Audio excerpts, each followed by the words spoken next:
those trials, those tribulations. And I always say the same phrase, and I think I said it to you, that calm seas don't make a skilled sailor, right? It's not the easy times in life that shape you as a person.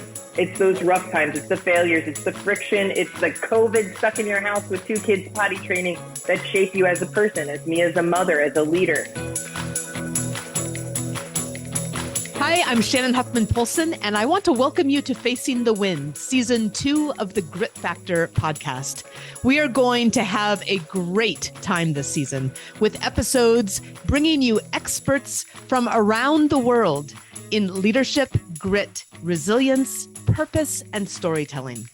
I've listened to you over this last year, your comments, your responses, your conversations, your questions, and this really is a season that has been designed with you in mind.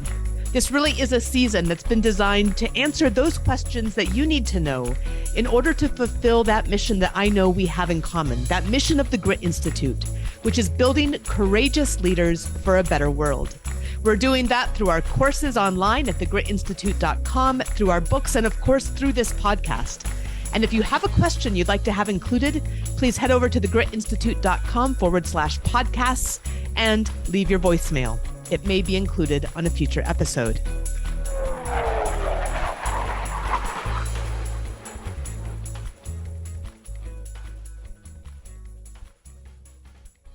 I'm thrilled to introduce our next guest on Facing the Wind, whom I first interviewed years ago in researching for The Grit Factor.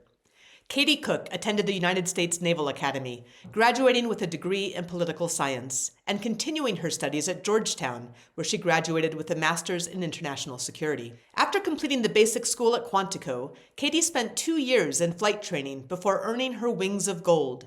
She later qualified in the KC-130J Hercules and then the KC-130 Hawk, including an advanced weapons platform.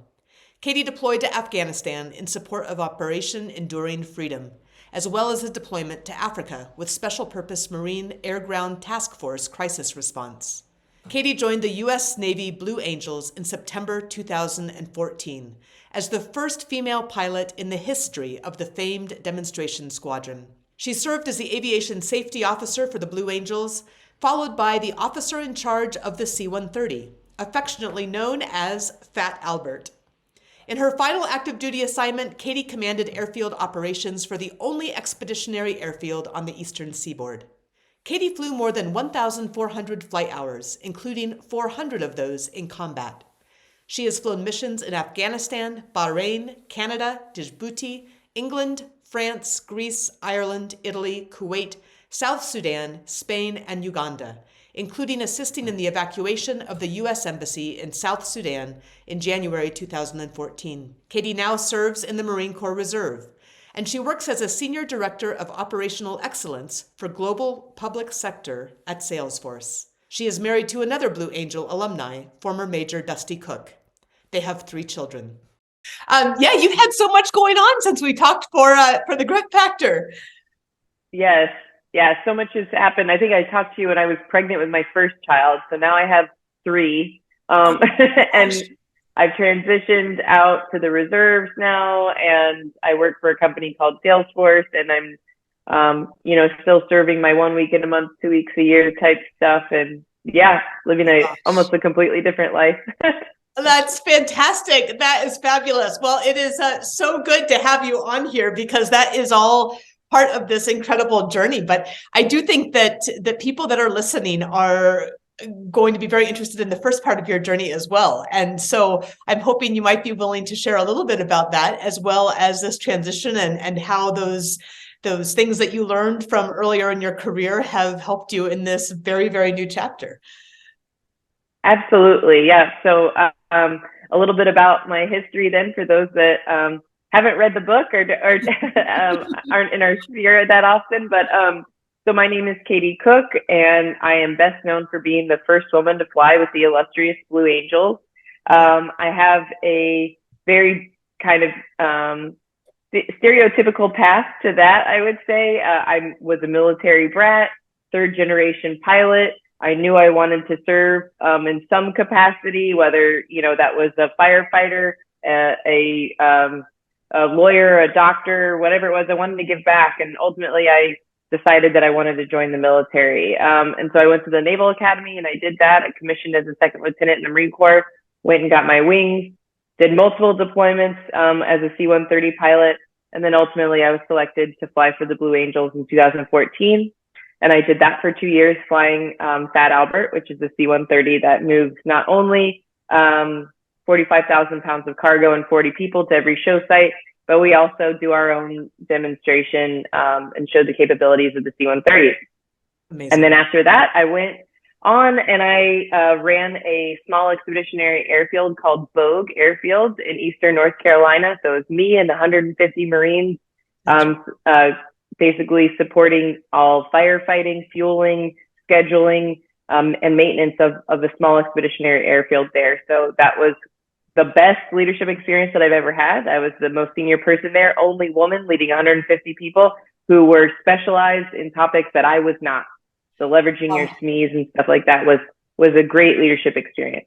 So Katie, now before you go on, let's back up a little, because I want to get into these pieces a little bit and then continue on, because I know that each one of them is so rich with challenge and with learning and with opportunity that you really both had to push through and really take advantage of, but that didn't make it easy. So starting with the Naval Academy and commissioning into the Marines, talk a little bit about that, because that isn't necessarily a straightforward thing. It's not an easy thing. And it wasn't always perceived in a way that was supportive. Right. No, that's 100% true. So the Naval Academy obviously is a challenge in itself. One, to get in, but two, to stay there for 4 years. The academic rigor, your friends from high school are off drinking every weekend while you're drilling and wearing a uniform, right? And so seeing that juxtaposition when you're a young kid often calls you to be like, no, I'm not doing this anymore. I'm going to go take the easy route, right? Sure. But there was definitely challenge there for me. I feel like academics was actually the easiest part for me. It was like the structure and the following the rules and stuff that was a little bit more difficult. And then in terms of commissioning in the Marine Corps, there's about 1,000 people, just for easy math, 1,000 people each year that commission, and only about 25% of that is Marine Corps officers that are commissioned. So it's very competitive. So not everyone gets it just because you want to go Marine Corps. And so you have to take our physical fitness test. You have to, obviously be an upstanding citizen, not have any honor violations or anything like that. And then obviously have pretty good grades. And so I luckily was selected for that. And I would say when I was selected, I wasn't the stereotypical female Marine that you would see. And so a lot of other students, when I selected, didn't think I deserved it, or didn't think that since I didn't fit the mold that I would be successful. What did that feel like? I mean, you're going through this incredibly intense experience with this group of people where you've got to support each other and you're going through these things together, and then you get this feedback. How does that feel? It was heart-wrenching and gutting. And when I think back, I was a young woman. I was in my early 20s. And so I was much more, I would say, impressionable or moldable to people's opinions of myself than I am now at 36, right? Now I would give them 2 middle fingers and walk off, right? But back then it was like, oh my God, are they right? Am I going to be a terrible Marine leader just because I don't fit this like stereotypical mold? And it definitely got into my head, and I started to doubt myself. It wasn't until I actually got to the basic school, which is our training that all Marine Corps officers go through, and I was doing really well. I think I ended up graduating like 11th out of my whole company or something. I was doing really well academically. I was helping people study that struggled maybe academically. And because of that, helping academically where I struggled in maybe weapons dismantling and putting back together, or maybe land nav, I had people who would help me out. And so instead of it being more of a competitive environment where people were trying to tear me down, it was a lot more collaborative. And that really showed me that the Marine Corps, the real Marine Corps, not the Naval Academy perception of the Marine Corps, the real Marine Corps was the path for me, right? Because I fit in so well and loved every minute of it. That's wonderful. And, another one of your stories that you shared when we were talking for the Grit Factor was one when you were on deployment, flying the C-130, and one of the things that was most meaningful to you. Would you share that experience? Sure. So I think you're referring to my first employment when I was over there. So this is a crazy story. So when I was over in Afghanistan, so I flew the Harvest Hawk version of the C-130, which is one that shoots Hellfire and Griffin missiles. And so we did a lot of close air support over there because we have a lot of endurance, right? You can hold a lot of gas, so you could stay airborne for 13 hours. And so when you're trying to get positive identification of a target or look for bad guys in civilian speak, you have a long time to do it. While some of our jet aircraft really only can stay on station for an hour and a half, 2 hours before they burn through there. And so we were a really coveted target because one, we could carry a lot of missiles and we could stay on target for a very long time. And so I actually got sent on my deployment kind of last minute. Generally, when you're going to deploy 6 months, maybe even a year out. And I found out 6 weeks before I was going because someone had a heart murmur pop and I got thrown on the deployment last minute. And so I didn't get to do any live fires. These are generally training flights you do in a non-hostile environment, right? So you can learn how to do it before you're getting shot at yourself or, people are in danger. And so seems like a good idea. When I showed up, yeah, exactly. It's a good idea. Yeah. And so I showed up in country. I was obviously trained, but had never fired a live missile. It was probably maybe 2 months in, and I'm on the Harvest Hawk, and we get a call on the radio of a TIC. For those of you that are familiar, it's a troops in contact, and we can hear the JTAC, or the person who controls you on the ground. We could hear him on the radio giving us like our 9 line, for those that are familiar, that basically tells us where you can shoot from, what your target is. And you could hear like the tick, tick, tick of the rounds hitting on the radio. You could hear the explosion of the RPGs in the background. And you're like, oh my gosh, these guys are in deep trouble, right? And so they were pinned down by a 3-man PKM team on top of a building.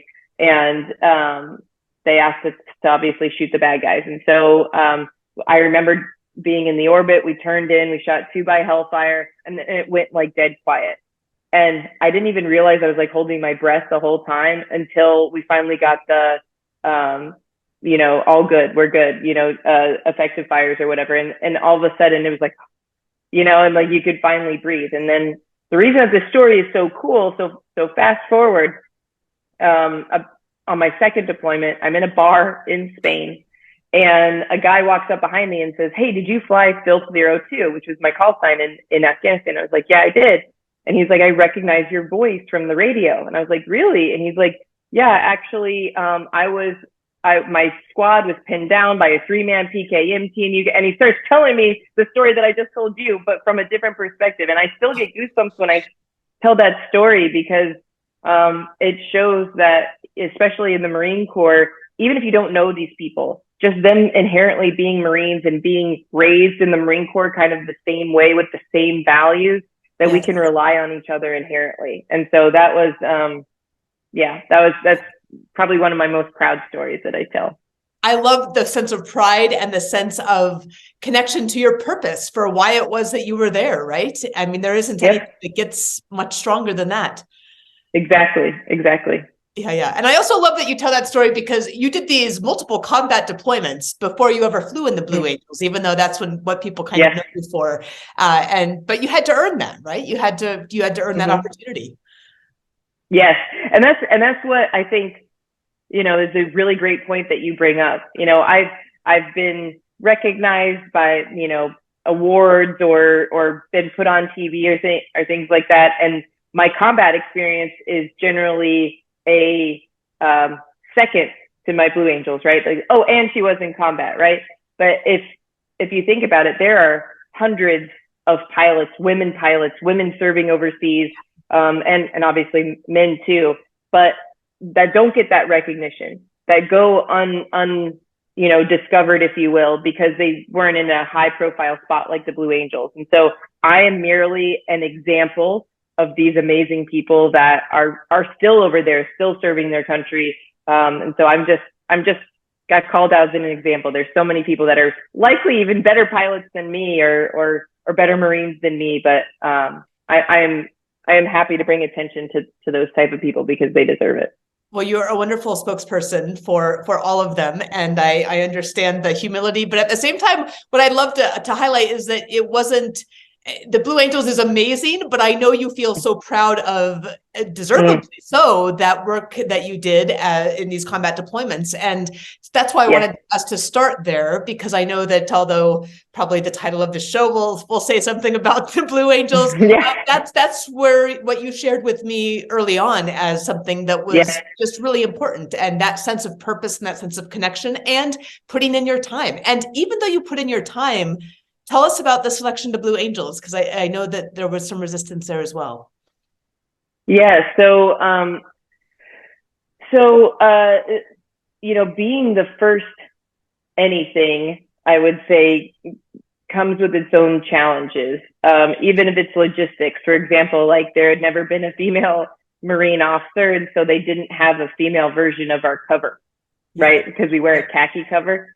And so they had to I had to wear a male cover for the years that I was on that team because they just didn't have one. So there was those small logistical things that, while they aren't significant, I would say, it still reminds you no one's done this before, right? In a very basic manner. Right. In terms of adversity that you can face, I think with the Blue Angels, you can imagine people have expectations about that tour when they come there, especially the jet pilots, or their wives, their families, right? We're going to get to go to all these cool things. We're going to fly these cool shows. We're going to be, pseudo D-level celebrities for the tour that we're on here, right? And so when I came in as the first woman, I think the original impression was she just flies Fat Albert. So the public at large is not going to care that much. And so I think I think that was part of it. Is it was very jarring. Is they expected me to kind of fly under the radar. And then when Fox and Friends or This Morning CBS or the Today Show or, I was on The Bachelor as a guest star at one point. Oh, I didn't know that. Pete the Pilot season, episode 1, I'm in there. But when I got asked to do all these things and they did not, I think it was a bit jarring to them, as to not necessarily jealous, but I don't think they recognized at the time. And I think through efforts of the Me Too movement and things like that, that have happened since then, I don't think my experience would happen now. I hope not, because they just selected their first female jet pilot. So I hope she has an easier experience than me. But I feel they didn't recognize the importance of representation. Of seeing someone that looks like you, until I was on the team and there were little girls literally lining up for me to sign autographs, or I was getting all these interviews because I was new and they had never seen one before. And I think it was a hard concept for some people on the team to grasp that, how important representation mattered to the public at large. And so, there was some friction there, on my time on the team. But, at the same time, I will say I had some amazing allies when I was on the team. And for anyone who is a woman in a male dominated space, which has been my whole life, and I'm sure we'll get to my second career here shortly, but allies are imperative for success. Imperative for anyone who is an underrepresented minority, female, whatever, in a space that your people who are like you are not common. Allies really help level the playing field. And I was blessed enough that one of my allies, once I left the team, I ended up dating and marrying. So that shows you how important allies can be. So. That is.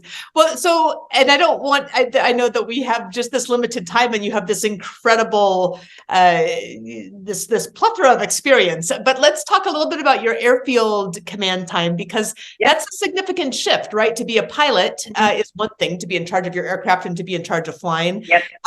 And then to take over as the head of an airfield is a very different thing. So talk a little bit about that.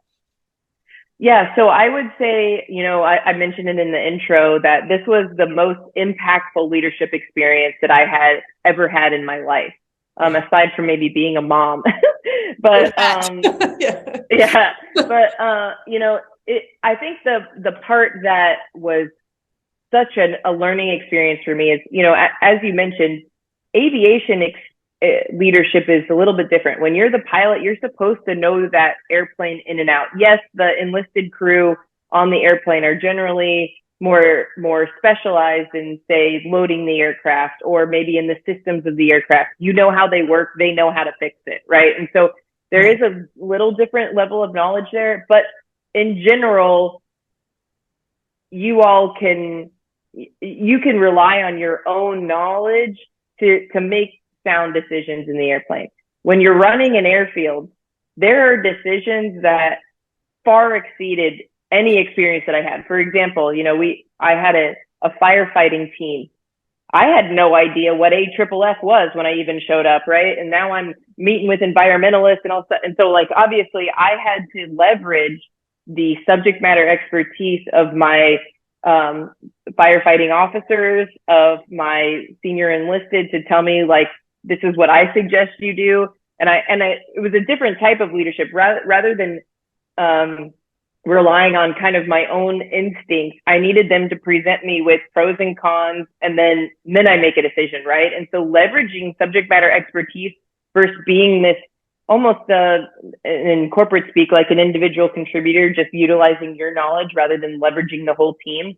Yes. It was a completely different experience. And I would say I learned trust on a completely different level. I had to trust these people that they were telling me the truth and they weren't trying to skate by or take shortcuts. And so, it was a great experience. I loved it. And we actually won Expeditionary Airfield of the Year while I was there. So well done. Excellent. I obviously had an amazing team around me that helped educate me and helped get me up to speed on things that I needed to know as a leader there, and then gave me sound advice so that we were making smart decisions. And they knew on the flip side of things that, I was going to be the screen, if you will, that I was going to protect them from any decisions that we made as a leader. So. Yes. Yeah. I mean, that's so important, I think, to talk about that. And I think it's something the military teaches you very well, is that your job is to protect those people beneath you from anything outside, right? Yeah, exactly. At most costs, actually. I've taken my fair shots of punches to the face, proverbial punches to the face, but, it's better than my Marines getting demoralized or, I would much rather keep that at my level and just keep telling them that they're doing the right thing and pushing onwards than to keep that morale up, and so it's just a learning experience as you get more senior in the military. Yeah. I think back on the time in the military and actually time in the corporate world as well. And I wonder if you have the same sort of a thought where one of the biggest similarities for a leader, it seems to me, is that you find your purpose in taking care of your people. Was that your... Yes. Sounds to me like you would agree.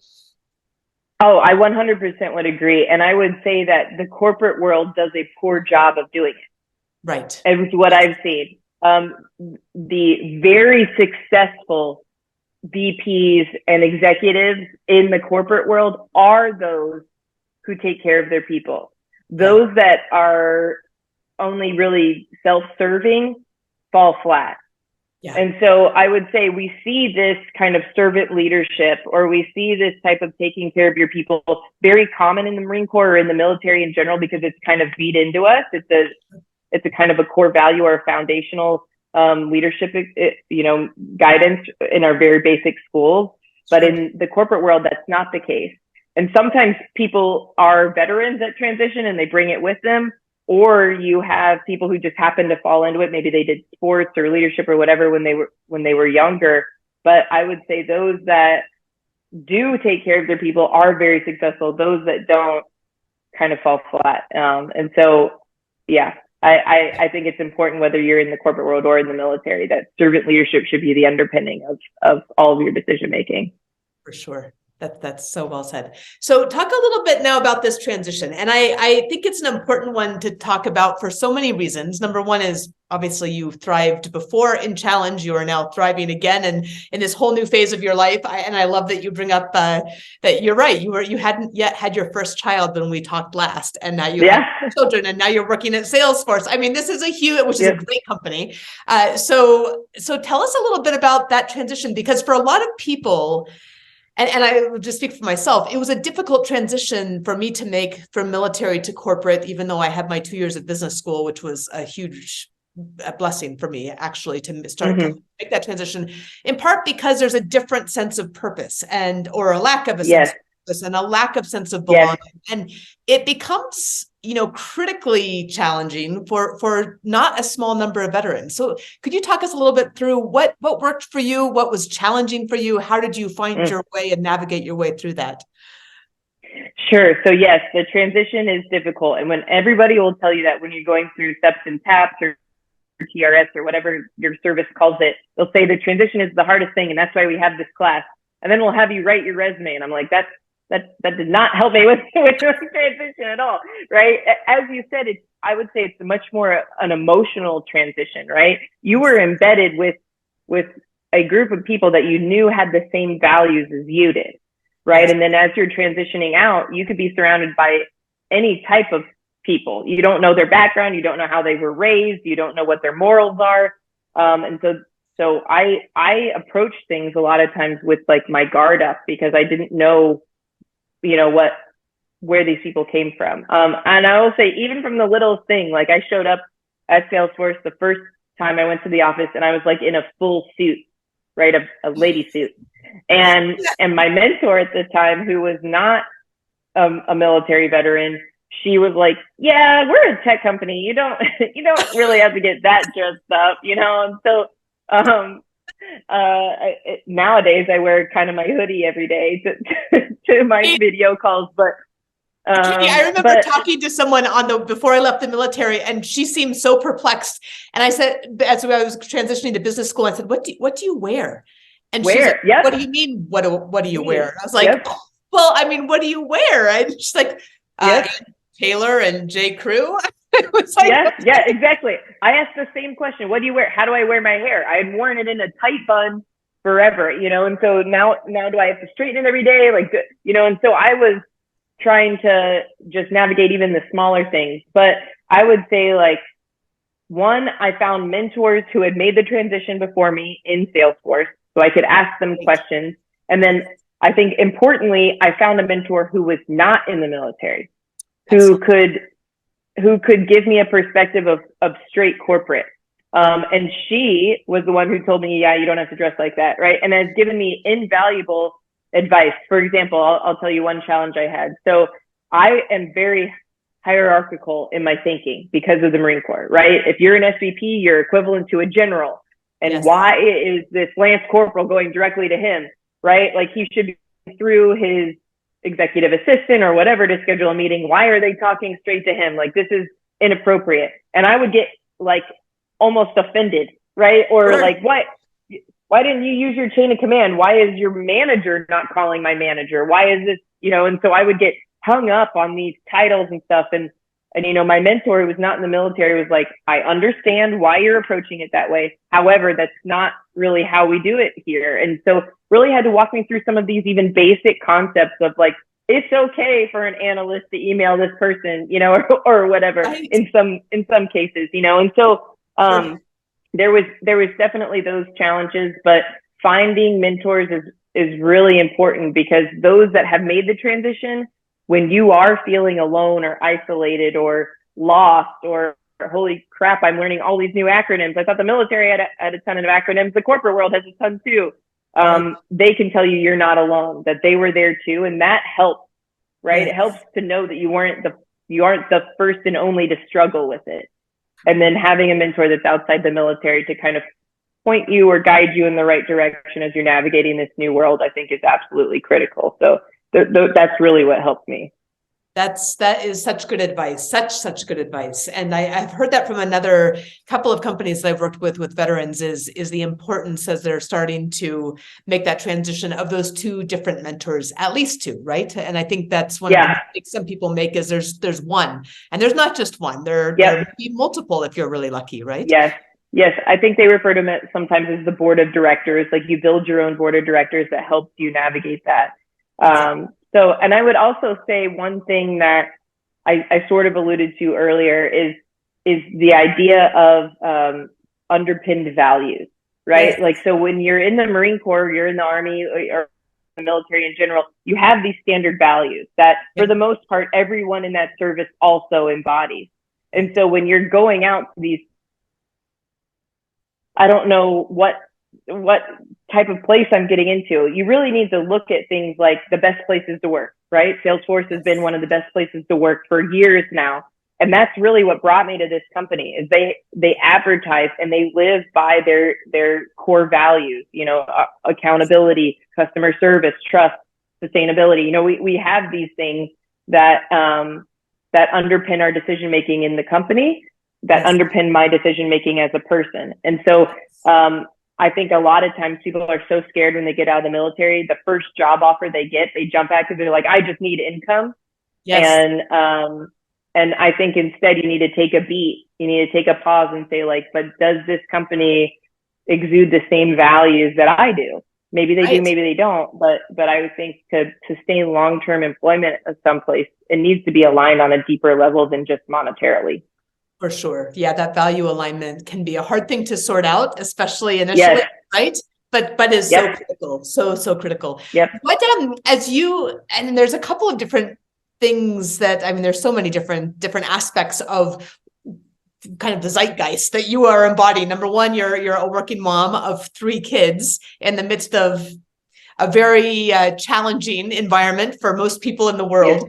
And then number 2, you're bringing in these military experiences of leadership into the corporate space. So maybe talk about the first, because I know this is just applying to everybody, no matter what industry they work in. How have you been able, and the military may or may not have any influence on this, but been able to navigate these last few years with 3 children? I mean, that's a hard thing for anyone to do. Oh yeah. During lockdown, I was potty training 2 and pregnant with my 3rd. I had a COVID baby. So I went like full bore, make it as hard as possible during COVID. But, I think, the military absolutely helped prepare me for COVID in that, you know, the idea that there's a light at the end of the tunnel when you're on deployment, right? Like this is hard right now, put in the work right now and you'll get through it and it'll get better. During those potty training, also working remotely, being pregnant, I just kind of had to put my head down and be like, you can't stop time. This sucks right now, but you can't stop time and you will get through it, you know, and try to find those moments of joy. Like when your kid finally goes potty on the potty and you're like, heck yeah, let's celebrate the small wins, right? Like when in the chow hall, when you're in country and they have mint chocolate chip ice cream, heck yeah, like celebrate the small wins, right? Like find those small things to celebrate about, because you could get to a really dark place if you stop looking for the joy. Right. This is so good, because I mean, I feel like we talk about mindset. You're discussing these specific aspects of mindset that are so critical to success, right? Yes. And I will say, like, I am not perfect at it. There were times even now in my job right now, I'm extremely stressed and my work-life balance isn't necessarily where I want it to be. So not everyone's perfect. You don't have to be perfect all the time. You can stumble and fall and reset.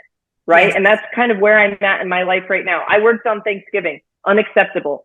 Right. I got out of the Marine Corps so that I wouldn't do that. Unacceptable. And so my husband and I right now are talking through, how do I reset? How do I reprioritize? What do I need to do to get back to where I'm maintaining the work-life balance that I want? And so Yes. stumbling or failing is not a bad thing. It's a learning experience, and maybe even a check to yourself to okay, I'm going to do some introspection. What am I doing wrong? How do I fix it? Right. And so Yes. I would just say those trials, those tribulations, and I always say the same phrase, and I think I said it to you, that calm seas don't make a skilled sailor, right? It's not the easy times in life that shape you as a person. It's those rough times. It's the failures. It's the friction. It's the COVID stuck in your house with 2 kids potty training that shape you as a person, as me as a mother, as a leader. And so you really need to view hardship as a learning experience rather than, this thing that can pull you down into the darkness. Absolutely. That's the essence of the growth mindset, right? And you have it in Yes. spades. And I also love that you are, the 2 other aspects that you've just talked about is working with your team, right? So your husband and working on what that solution is for you, but you've got that team in place, or that support system in place. Both and you're also saying, okay, in the midst of this challenge, this is something I've identified, I want to change. What is a step that I can take, right, in the right direction? Yes. And that decision to not get pulled into the morass of feeling bad about yourself, or feeling badly about the situation, or saying something isn't fair, but instead saying, hey, what's the positive step I can take? I love hearing that. Yes. And I don't know if obviously I have 3 kids, and Snoop Dogg just put out like a kids album, and there's the affirmation song on it. He did. There's the affirmation song, and we listen to it every day. And one of those is, every problem has a solution. And so I am really trying to instill in my children this idea of, yes, this is a problem. This is a hardship. This is a failure or some friction that you're facing, but there is a solution. Nothing is unsolvable. It may not be the most ideal situation on how to solve it, but there are ways to solve it or make it hurt a little bit less. And let's navigate that together as a family, so that we can get to a better place. So that's great. I have 2 boys, and they are going to be absolutely thrilled if I recommend by Snoop Dogg, because I have never done that before. That's great. So in terms of the leadership component and the working as well, just it could maybe leadership, or it may be working as an individual contributor. How do you think about the military transition into the corporate world in terms of your experience, in terms of what you liked, what you don't like? You've talked about the hierarchy understanding, which had to change. But what other things have come up as either challenges, or something that you're pleasantly surprised about, or something that maybe is still a struggle? So I would say, I'll start with what I'm pleasantly surprised about.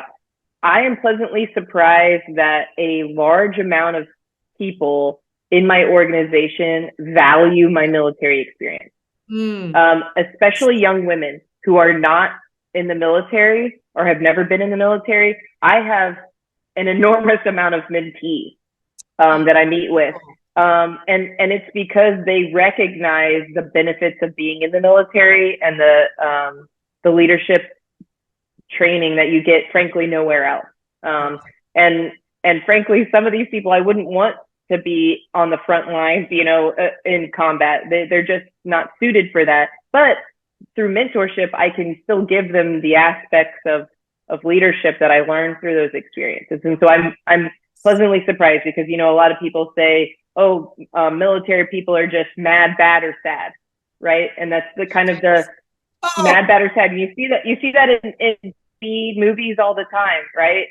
Like, this person has PTSD. You saw it on what was that show? This Is Us. He struggled with it. And yes, military veterans do absolutely struggle with these things, and luckily the VA is getting a little bit better about helping with that. But not all of us are like that. Or if we are like that, we have the team around us to help us be successful despite some of the struggles that we have, right? And so I'm happy to say that is not the case in my organization. They value my service. I would say some struggles that I've seen, yes, the hierarchy is one of them. The other part is military leadership, for those that are weak leaders, is easy because of the rank structure, and that you can order someone to do something. As long as it's legal, you have to come in on Saturday and clean this thing. You have to work late because I told you so, right? Like, if it's a legal order, they have to do it just simply because of the rank structure. When you're in the civilian world, that goes completely away, right? People are able to quit their jobs. There are legal requirements that don't let you force somebody to work late or do things, right? And so that, for weak leaders who relied on their rank to make decisions, that cannot fly anymore. And trust me, there have been times where I'm like, I wish I could just tell this freaking person to do it, right? And I can't. I have to find a different way. I have to use emotional intelligence a lot more. I have to use cross collaboration. I have to do more of a like democratic mindset of like, let's vote on who wants to do this, instead of like, I'm just making a decision and pushing forward, right? Like feelings and inclusion and getting buy-in from people is, I would say, a lot higher on my priority list than it was in the Marine Corps in some points. Obviously, I wanted my team and my unit to be rallied around our ultimate insight or our mission, right? That morale is important. But when the rubber meets the road, I could still be like, just freaking do it because I told you to do it, right? Not strong leadership, but you could rely on that if it really came down to it. You cannot do that in the corporate world. And so I would say that has probably been a challenge that you face for sure. Yeah. No, that's very well put. I remember being called into work actually specifically on a Saturday for no apparent reason. There was nothing you could do. That's right. Yep, exactly. The Army, not the corporate world.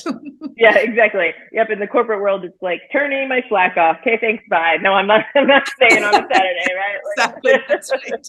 That's right. Yeah. So what about motherhood? How has that shaped your, because I think it really does actually shape you as a leader and shape you in your understanding of how it is that you show up in life and in the world. And so, yeah, talk a little bit about that. That's a big change. Yes. I mean, to your point, there was Katie before kids and Katie after kids. Yes. I will never be the same person that I was before. Yes. Growing a human, one, is its own challenge, right, to your body. But two, knowing that someone's whole underpinning, their foundational underpinning of the person that they are going to grow up to be is relying on you as a parent is a ton of pressure, right? It's a ton of pressure, but it's good pressure because you know that you could succeed and put out this like amazing person into the world. And I would say like the other part of it is I have 3 very different children. Oh my God. They so genetically have the same mom and dad, but I have a sassy little 2-year-old girl. I have an extremely funny class clown 4-year-old, and then I have an extremely cerebral 5-year-old. And so they are motivated by different things.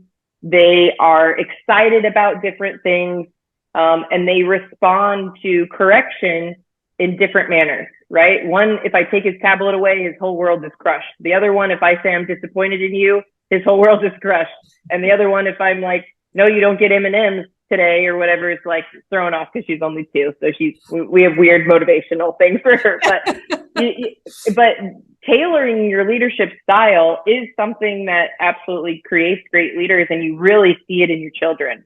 And so I would say my skills have absolutely gotten a lot better. My emotional intelligence has got a lot better because, like, you can't tell a screaming 2-year-old, just suck it up, right? Right. You can't tell a 2-year-old to suck it up. Instead, it's hugs and let's work through this problem and let's talk it through. And so those aspects of my emotional intelligence that were underdeveloped in the Marine Corps, because that's our kind of culture of just like, suck it up. We got to be hard. We've got to do this crying. There's no crying in baseball. There's no crying in the Marine Corps, right? Like that type of mentality. But you learn to kind of grow, and as a mother, and your heart just naturally grows too. When you see your baby crying, you want to comfort them and stuff. And so I would say I'm softer in my leadership approach now, in that, and it's good that I've gone to corporate while this is going on, because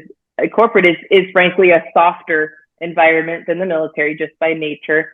And being able to improve on those emotional intelligence skills has been really key when navigating different personalities. Not everyone is a Marine, right? There are some people who are very emotional, that cry at the drop of a hat, or need that affirmation and pat on the back every 2 seconds. So you need to be able to navigate what works for each person on your team to make them most effective.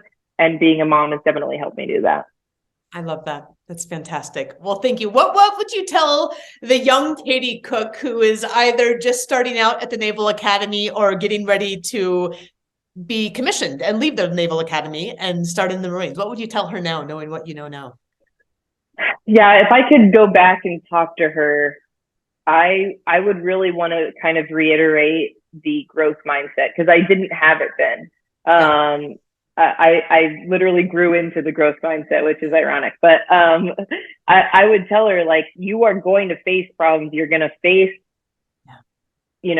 friction. You're going to face outright hostility from people. Yes. But you don't need to take that personally. Don't let it hurt your heart. It's likely a problem with them. They're either jealous or threatened or something. And those type of people who are going to be hostile or angry or jealous or whatever, you don't need them in your life anyways. So why does their opinion matter? And just take this hardship, friction, difficulties as a way to shape you as a person. Figure out if it's a leader that you hate, take those experiences and don't become that leader, right? Use it as a learning experience, even the bad parts, and then find joy in the darkness. Right? Find joy in the darkness. I said that earlier. You can get stuffed down. It can be terrible. Be super pumped when they have the chocolate chip Otis Spunkenmeyer muffins in the chow hall, right? Like, if you pull out the MRE that's, not sausage and omelet, then that's a win, right? Like, take the wins where you can take them and celebrate those small little joys to keep you out of the darkness, is what I would say.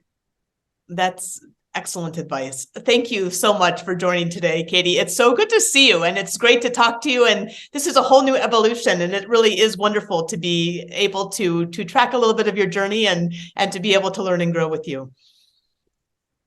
Yeah, Shannon, it's been great.